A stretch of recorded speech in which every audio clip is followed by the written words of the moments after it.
چاله تکلیف نه ورکول غواړم خو زه په خپله عجیزه سړی یم زه په خپله عجیزه سړی یم ما ته وروره احساس دی ما ته احساس دی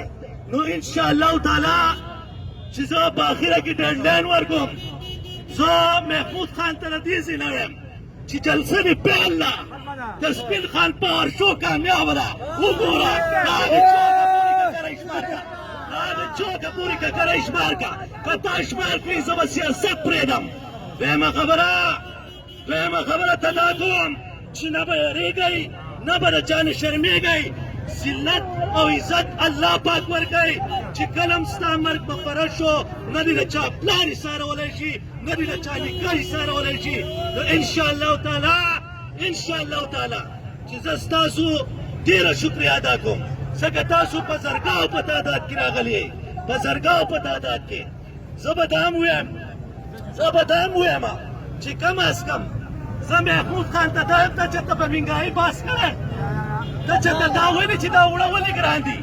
تا چېرته دا ویلي چې دا وروره دا غوړي ولې ګران دي تا دا چېرته ویلي دي چې دا خلک ولې بېروزګاره دی چیف منسټر دی ته وایي چې وروره دی به راشي دی به یو ګولې کچري جوړه کړي د خلکو نه به تپوس وکړي چې تپاسه وروره تا ته څه تکلیف دی نو دې ته وایي چیف منسټر دې ته نه وایي چې وروره ته راشه او جلسه وکړه په مخه دې ښه او په هوا کې لالونه وکړه یونیورسټي جوړوم او کالج جوړوم او هلکه موږ په کالج څه کوو موږ ستا په یونیورسټۍ څه کوو موږ ستا په بل څه کوو موږ ته اوړه ارزان که موږ ته چیني ارزانه که موږ ته غوړي ارزان که دې خلکو له روزګار ورکړه نو زه به ووایم چې هلکه چیف منسټر صاحب زندهباد خو که دا نه وي نو زه تاسو ته وایم چې وروره د دې جلسه به راوالی نن او زما پاور شو به راوالی چې زما د هغې تعداد سیوا و زه به استعفا ورکړم که نه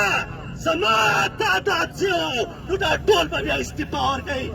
چیف منسټر به م استعفا ورکوي دا څونه ایم این ایګان چې ورسره دي ایم پي ایګان دې به م استعفا ورکوي ښه زه تاسو ته دا خبره کوم درته کومه چې زه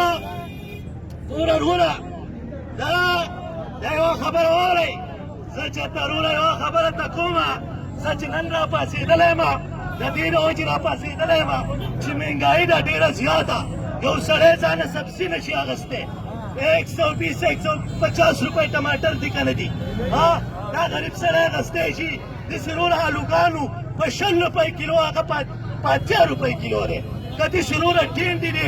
په بادینګن دي یاره که هر شی دی وروره چې لاس ونه ورلې چې غریب سړی دې واپس شي دا څومره د افسوس خبره ده او د افسوس مقام دی خو انشاءالله تعالی چې چیني مې پرې لږه ډېره راکوزه کړې ده نو اوړه به پرې هم راکوزوم او انشاءالله دا غوړي به پرې هم راکوزوم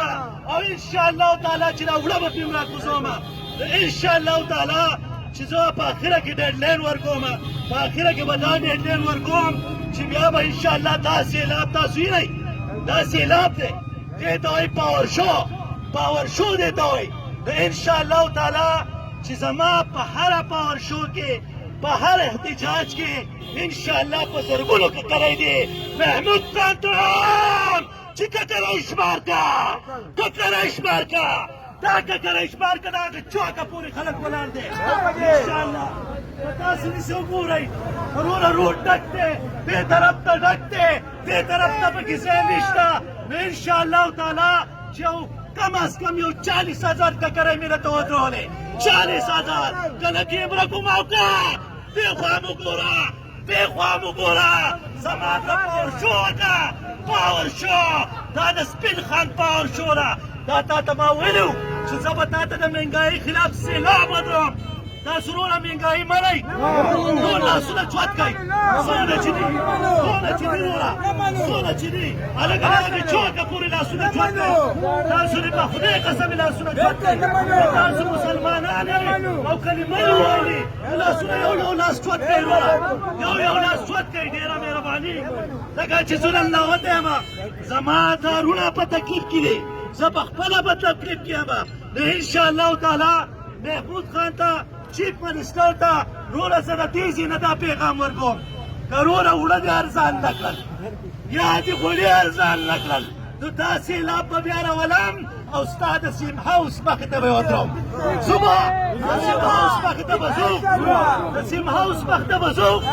انشاءالله تعالی چې ستاسو دا روڼی او ستاسو دا جذبات دي نو انشاءالله تعالی په دې کې به زه په اخره کې ډیډلاین ورکوم